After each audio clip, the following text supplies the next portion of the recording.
Hello everyone, thanks for dropping by. The New York Motor Show starts tomorrow, and this is a continuation video of one I did 4 weeks ago on the 3rd of March. I'm not going to go through all that again. If you want to see the video you can have a look at it, but the message is simply the same. What's on show and what you're admiring, if you stop and take a step back and look at it logically, is just very refined examples of late 19th century engineering. And as I said in the previous video, nothing really has moved much in humanity's technological advancement. We still essentially have got 2 feet in the past for transportation, even though we have advanced in certain areas, but not as much as what we should have done by today, i.e. the first second 2 decades of the 21st century. The railways are essentially still the same as they were when the railway was conceived, and even that method of transportation is a lot older than everybody knows, and that the railways, the concept of it goes back to the 6th century BC in Corinth in Greece. The first iron rails for transportation of vehicles, 1768 it was made. What we see today is a simply highly refined version of that technique. A mere 36 years later, in 1804, the first steam engine was made, but that it's still the steam engines we use today in Switzerland, burning instead of coal, burning light fuel oil, is essentially working on the same principle of heating up water and driving pistons. The diesel-electric train was invented in 1888 by William Dent Priestman here in England. That's again late 19th century technology. The diesel engine that you see today are simply highly refined versions of it. And even the modern electric trains that we have, the first one was invented by Robert Davidson in Scotland, even though the batteries that are used cannot be recharged, but it's still late 19th century. We can move on to aircraft. The principles of flight with aeronautics and the science of aeronautics was developed by the Wright brothers in America. They in 1903, and the Flyer 1. All aircraft have their origins from that point. The jet engine, that's also not a new invention. The first patent for a jet engine was given here to an Englishman called John Barber in 1791, and Frank Whittle did not invent the gas turbine engine for aircraft. He simply worked on an existing version of a gas turbine by a Norwegian called Jens William Egedis Eling in 1903, and a mere 25 years later Frank Whittle came along and improved his design.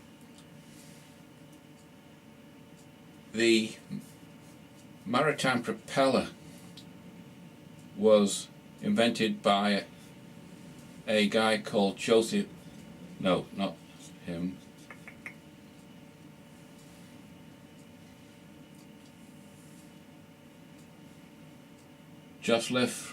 Ressel. He was a Czech and Austrian, and the Azipod was invented by a German called Joseph Becker. The propeller was invented in 1827 and the Azipod in 1950. That's just halfway through the 20th century, so essentially everything that's propelled in a ship is at least 50 years old and just highly refined versions of 50-year-old technology. Even the rocket, the solid fuel boosters for the rockets that are used today, they have their origin in 1232 in China, with the first ones essentially going off in the 11th century 100 years so before that. And as you all know, the first liquid fuel rocket was developed by Robert Goddard in 1926. As I said, all this technology that we're admiring today, nothing's changed. We've just refined old technology to the point where it's more reliable and dependable. But there are a few items which are possibly going to take us for real into the 21st century. One is maritime propulsion. There's an American called Stan Dale currently living in Australia. When he moved there in the 1970s, he has videos on YouTube, and one of them was what he called the shark boat. All propulsion either pushes something along, pulls something along, as in a propeller. It pushes it, the azimuth propeller pulls it along, and it's more efficient because you got a smoother flow of water going over the hull of the ship, whereas it's pushing, it's determined and it's disturbances, and it's not really that efficient. But if it's pulling forward, it uses less fuel, and because the water is still smooth, it can propel the ship forward by pushing.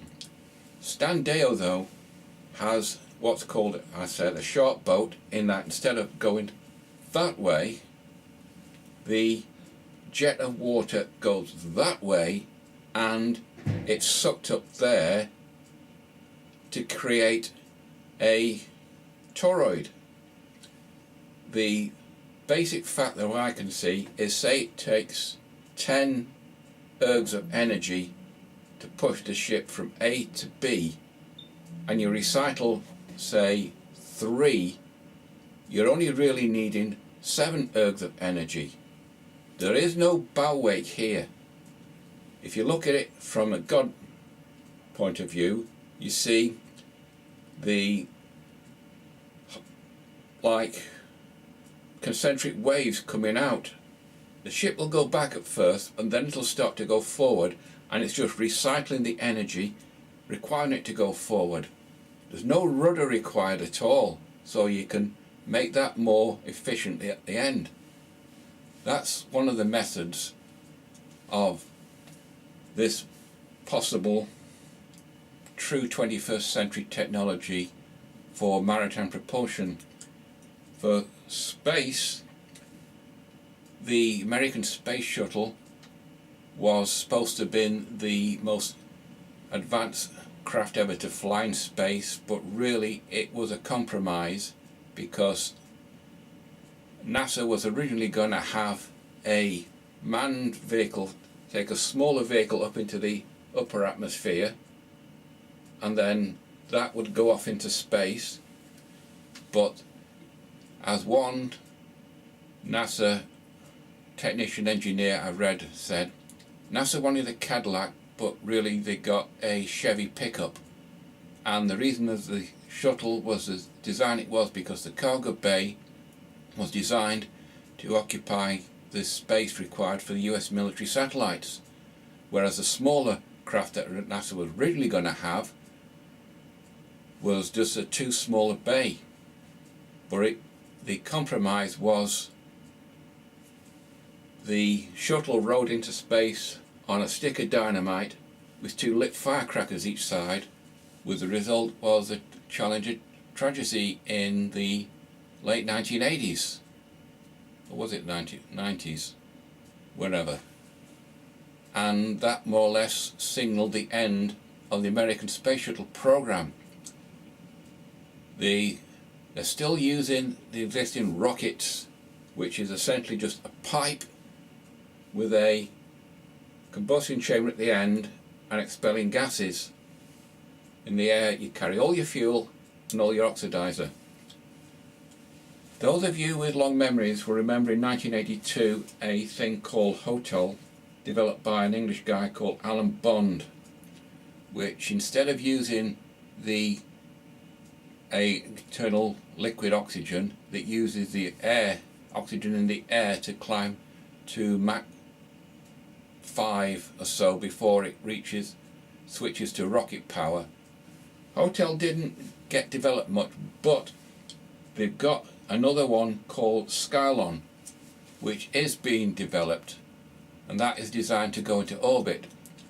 Richard Branson's little plastic rocket ship will never reach orbit or the 60 miles that it's supposed to do, as the only thing that's managed to do is kill 3 people.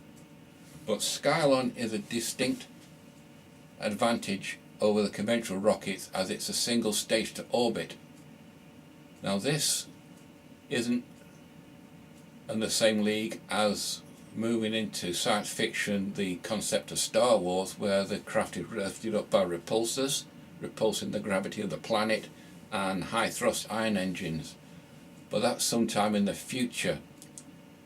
But the main thing, as I said in the car video that I did on the 3rd of March, all what we see today at the New York Motor Show and the next motor show after that and the next motor show after that is just refined versions of late 19th century automotive engineering.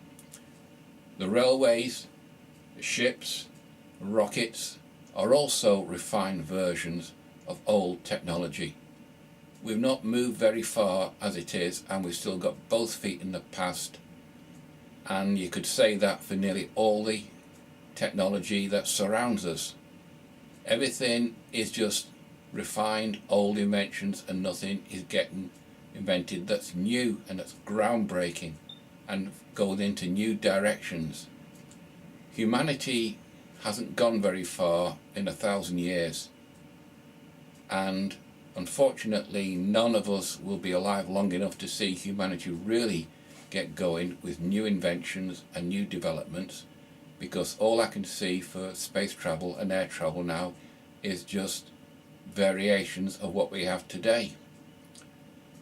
I might continue this on with 1 or 2 other things, but this is just my way I see how the world is for transport, as we've not really gone as far as we like to think that we have. Right people, that's all I'm going to say for the moment. So you know the routine: like, dislike, comment, subscribe. If you comment, remember, be civil, or else I'll delete the comment and block and ban you. I'll probably do some gameplay in a week or so, but as I said in the one for me EVE Online, I've got to train up for the various components before I try some exploring, so it'll probably be some Battlefield 4 play again. So sorry about that if you don't want me to see it, but it'll take time to train, as those of you play EVE Online. So anyway, I'm rambling now, so you know the routine: like, dislike, it's completely up to you. So until the next time, bye.